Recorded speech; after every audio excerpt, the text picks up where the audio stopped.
포항 영일만 앞바다에서 최대 140억 배럴에 달하는 석유와 가스가 매장되어 있을 가능성이 매우 높다는 결과가 나왔고, 우리나라 전체가 천연가스는 최대 29년, 석유는 최대 4년을 넘게 쓸 수 있는 양이라고 판단됩니다. 2024년 6월 정부가 동해안에 막대한 석유와 가스가 매장돼 있을 가능성이 높다는 결과를 발표했습니다. 그리고 대통령은 이 국정브리핑을 한 당일 물리탐사 결과를 실제로 확인하기 위해 석유가스전 탐사 시추 계획을 승인했습니다. 최대 매장 가능성 140억 배럴 얘기를 하고 있는데, 그 140억 배럴로 현재 가치로 따져보면 삼성 총 시총의 5배 정도가 됩니다. 발표 당시 기준으로 계산하면 약 2,200조에 달하는 가치인 건데요. 만약 탐사 시추를 통해 실제 석유가스가 매장돼 있는 걸 확인하고 상업 개발에 들어가게 되면 2035년 정도에 실제 상업 생산에 들어가게 된다고 합니다. 근데 이게 있을지는 없을지는 아직 모르는 거잖아요. 그쵸. 탐사 시추공 한 번 뚫는 데만 1,000억이라던데 10번 뚫으면 1조네요. 맞아요. 그 심해 시추는 얕은 바다에서 시추하는 것보다 많게는 5배 정도가 더 비싸다고 하더라고요. 얼마나 깊은 거예요? 어디서 보니까 수심이 1200m 정도 된다고 하더라고요. 근데 거기 밑에 지반까지 더 뚫고 들어가야 되니까 훨씬 더 깊게 들어가야겠죠? 하여튼 그래서 이 동해안 심해 탐사 시추 작업을 위해 작년 12월 심해 시추 작업을 할 웨스트 카펠라호가 부산항으로 들어왔고, 17일 1차 시추 장소에 도착, 20일 시추 작업에 돌입, 그리고 이번 달인 2월 초에 시추 작업을 마무리했는데요. 작업이 마무리되고 얼마 안 돼서 산자부는 1차 시추에 대해서 경제성이 없다고 판단하고, 대왕고래 유망구조에서는 추가 시추 작업을 할 필요성이 적어졌다고 발표했습니다. 1,000억 원이 투입된 동해가스전 탐사 대왕고래 프로젝트는 경제성이 없다는 1차 시추 결과가 나왔습니다. 그럼 1,000억은 일단 그렇게 날아간 거고 더 하지는 않는 거예요? 아니요. 처음에 정부가 얘기했던 7개의 유망구조 중에서 대왕고래를 제외하고 나머지 그 6개 유망구조에서 계속 시추를 이어나갈 계획인 것 같더라고요. 자, 그런데 말입니다. 이 사업, 듣기에는 2,200조 원 그리고 140억 배럴이라는 역대급 매장량, 너무 달콤한 얘기들 뿐인데 과연 마냥 좋은 면만 있는 사업일까요? 이 세상 모든 사업이 그렇듯이 이 동해안 심해가스전 개발 사업에도 분명한 암이 존재합니다. 그런데 그 암이 과연 우리가 기꺼이 치를 수 있고 감당할 수 있는 수준의 암인가에 대해서는 우리가 좀 진지하게 생각해 볼 필요가 있을 것 같은데요. 왜냐하면 우리가 이 부분을 대수롭지 않게 여기고 실체가 없는 이 허상의 기회를 베팅하게 됐을 때 우리의 미래가 아주 많이 달라질 수 있기 때문이죠. 오늘 동해안 심해가스전 개발을 마냥 좋아할 수 없는 이유에 대해 한번 알아보겠습니다. 자, 일단 지난 2024년 전 지구 온도가 산업화 이전이랑 비교해서 1.55도 올랐다는 얘기 혹시 들으셨어요? 네, 들었어요. 근데 파리 협정이 1.5도 상승을 막는 거였는데 뚫려버렸구나 했어요. 아, 네. 근데 이게 한 20년 텀의 평균을 보는 거여서 아직 파리 협정이 실패했다고는 볼 수는 없는데, 근데 그래도 1.5도가 오른 해를 우리가 산업화 이후로 처음 맞이했고 이러한 추세가 계속될 전망이라는 점에서 많이 심각한 상황이긴 하죠. 하여튼 이렇게 심각해지는 기후변화 때문에 전 세계 각국 그리고 기업들이 온실가스를 배출하고 있는 화석연료를 사용하지 않으려고 많이 노력들을 하고 있잖아요. 뭐 충분하진 않다곤 하지만 전 세계 에너지 사용이 어떻게 흘러갈 것인가에 대해서 가장 많이 인용이 되는 국제에너지기구의 보고서를 보면 가스와 석유 같은 화석연료 에너지에 대한 수요가 아주 가파르게 떨어질 걸로 전망하고 있는데요. 이런 점에서 볼 때 지금 우리나라가 새로운 가스전을 개발을 해서 이 가스전을 2065년까지 사용할 거라고 하는 게 과연 이게 시의적절한 사업이 맞나? 이런 의구심이 드는 것 같고, 그리고 저희가 이것과 관련된 자료를 좀 찾아보다가 좀 이상한 부분을 발견했는데요. 한국석유공사가 국제에너지기구 보고서를 인용하면서 2050년까지 가스 석유에 대한 전 세계 수요가 계속 많을 거라서 가스전을 개발하는 게 아무 문제가 없다고 한 겁니다.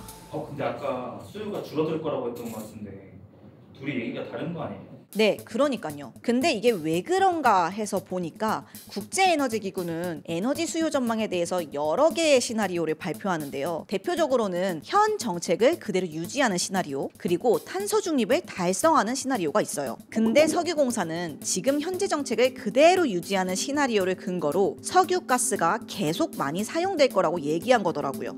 근데 이 포인트가 굉장히 모순적인 지점이에요. 왜냐하면 일단 한국석유공사는 2023년 12월 석유공사법을 개정하면서 탄소 중립이 법에 명문화됐고, 석유공사가 낸 보고서나 웹사이트를 보면 탄소 중립을 선도하는 에너지 공기업이 되겠다고 얘기를 하고 있거든요. 근데 그런 정부 산하 공기업이 탄소 중립이 불가능하고 지구 온도를 2.4도나 상승시킬 거라고 전망되는 현재 정책을 그대로 유지하는 시나리오를 인용하면서 나중에도 석유가스의 수요가 많을 거라서 가스전을 개발해도 된다는 게 너무 모순적인 거죠. 전 세계 국가들이 탄소 중립을 목표로 틈틈이 정책을 업그레이드하고 있는 상황에서 석유가스에 대한 수요가 계속해서 많을 거라고 전망하는 건 너무나도 시대착오적인 전망이다라는 생각이 드는 것 같습니다. 자, 다음으로 저희가 할 얘기는 이 가스전이 실제로 개발됐을 때 얼만큼의 온실가스를 배출하느냐에 대한 얘기입니다. 빠르게 결론을 먼저 얘기하자면 정부가 얘기했던 140억 배럴 규모를 기준으로 30년간 총 58억 2,750만 톤의 온실가스를 배출할 거라고 하는데요. 그럼 이 수치가 어느 정도냐 했을 때 현재 우리나라 온실가스 배출량의 9배에 가까운 수치라고 합니다. 근데 그게 석유공사가 해외에서 수입하던 걸 국내 생산으로 대체하는 거라서 배출량이 추가되진 않는다고 했던 것 같은데 맞나요? 네, 사실 그게 그렇게 들으면 되게 그럴싸하거든요. 근데 자세히 따져보면 사실은 그렇지가 않았습니다. 지금 한국석유공사의 설명은 그 석유를 가스전에서 채굴을 해서 나중에 최종 어플리케이션에서 연소를 시켰을 때의 온실가스 배출이 변함이 없다라고 설명을 하는 것인데, 그거는 스코프 1, 2에 대한 개념을 배제하고서 설명을 하는 거거든요. 스코프 1, 2 배출량이란 게 무엇이냐면, 저희가 가스전을 개발하게 되면은 그 가스전을 개발하는 과정에서 새나가는 온실가스랑 플레어링이라고 그래서 가스를 대기 중에 태워서 내보내는 그런 활동들에 의해서 온실가스가 직접적으로 배출될 수가 있습니다. 그리고 그 가스전 설비를 운영하는 과정에서 전기도 소모가 되고요. 또 그 과정에서 온실가스가 배출이 될 수 있는데, 그러한 과정에서 발생하는 온실가스 같은 경우는 해외에서 배출하는 거랑 국내에서 배출하는 거랑은 명백히 달라지죠. 국내에서 가스전 개발을 하게 되면은 이거는 국내 배출량으로 잡히게 되거든요. 근데 석유공사의 설명은 이런 상황이 전제되어 있지 않은 거죠. 만약에 이 가스전이 실제로 개발이 돼서 엄청난 양의 온실가스를 뿜어내기 시작한다면 우리나라가 국제사회에 약속했던 온실가스 감축 목표는 당연히 달성하기 어려워집니다. 그리고 여기서 배출되는 온실가스를 비용으로 환산하면 최대 2,400조 원의 탄소 비용이 부과될 수 있다고 하는데, 뭐 실제로 진짜 이 비용이 부과가 될지 부과되지 않을지는 모를 일이긴 하지만 어쨌든 비용적인 측면에서 이러한 막대한 잠재적인 영향이 있을 수가 있다라는 얘기죠. 그러니까 지금 산유국 얘기하는 거는 계속 유지할 수 있는 개념이 아니에요. 이제는 재생에너지를 바탕으로 한 에너지 저장을 통해서 에너지 안보를 확보하고, 그리고 재생에너지를 통한 그린수소 생산을 통해서 에너지 산유국이 될 수가 있는 거죠. 지금 중동이나 사우디, 오만 같은 데 보면은 기존의 산유국들이죠. 다 재생에너지 투자하고 있어요. 그리고 재생에너지 기반으로 한 그린수소 수출하려고 준비하고 있고요. 근데 우리나라는 어떤지 한번 보자는 거죠. 지금 동해안의 해상풍력 잠재력만 보게 되더라도 지금 동해안에서 가스전에서 뽑아낼 수 있는 가스로 인한 에너지의 26% 이상을 더 가져갈 수 있다고 해요. 그러면은 우리나라가 만약에 해상풍력 확대를 하려면은 그 해상풍력에 대한 유지보수 배후항만도 필요하고 해상풍력에 대한 하부 구조물에 대한 야드 부지도 필요할 거예요. 근데 지금처럼 가스전 개발에 대한 배후항만을 유치하겠다라고 하면은 결국에는 정작 전 세계가 가고 있는 해상풍력에 대한 준비를 못하고 석유가스 개발을 위한 준비만 해놓다가 나중에는 이게 전부 다 자초자산화가 되고 해상풍력에 대한 산업 경쟁력은 이룰 수밖에 없는 거죠.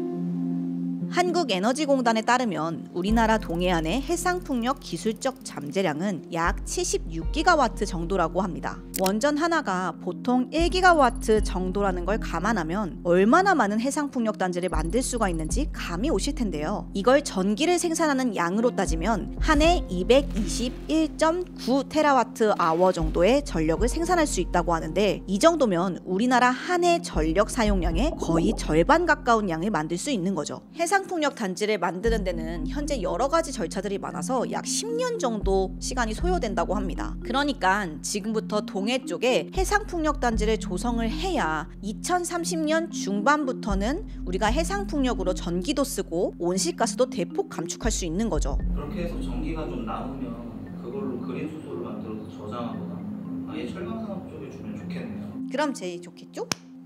앞으로는 동해 심해 가스전 개발 같은 불확실하고 꺼져가는 화석연료 산업에 투자하기보다는 온실가스를 배출하지 않는 청정 에너지 사업들에 더 적극적으로 투자하는 것이 기후변화 대응을 위해서라도, 또 장기적인 우리나라의 산업 경쟁력을 위해서라도 더 좋은 선택이 아닐까 합니다. 사실은 이게 경영진의 결단이 필요한 부분이거든요. 그리고 산업부의 결단과 정부의 결단이 필요한 것이죠. 왜냐면은 지금 석유가스법에 나온 다른 사업을 보게 되면은 수소 화합물에 대한 유통에 대한 부분도 있어요. 암모니아 유통에 대한 내용이거든요. 그러니까 석유화학이 집중해야 될 거는 지금은 자원 개발이 아니라 재생에너지 확대를 바탕으로 한 그린 수소 생산과 그걸 어떻게 국내에서 잘 공급량을 맞춰줄지, 그런 부분에 대해서 고민하는 게 좀 중요하다는 것이죠. 좀 조직 차원에서 아니면 산업부 차원에서 결단력을 갖고 이렇게 그 헛된 희망에 베팅하는 게 아니라 재생에너지 투자에 좀 더 적극적으로 하는 게 맞지 않느냐. 네, 오늘은 동해바다에서 벌어지고 있는 심해가스전 개발 사업과 이 사업의 불편한 진실에 대해서 알아보는 시간을 가져봤습니다. 오늘 저희가 준비한 영상은 여기까지고요. 다음엔 더 유익한 콘텐츠로 돌아오겠습니다. 감사합니다.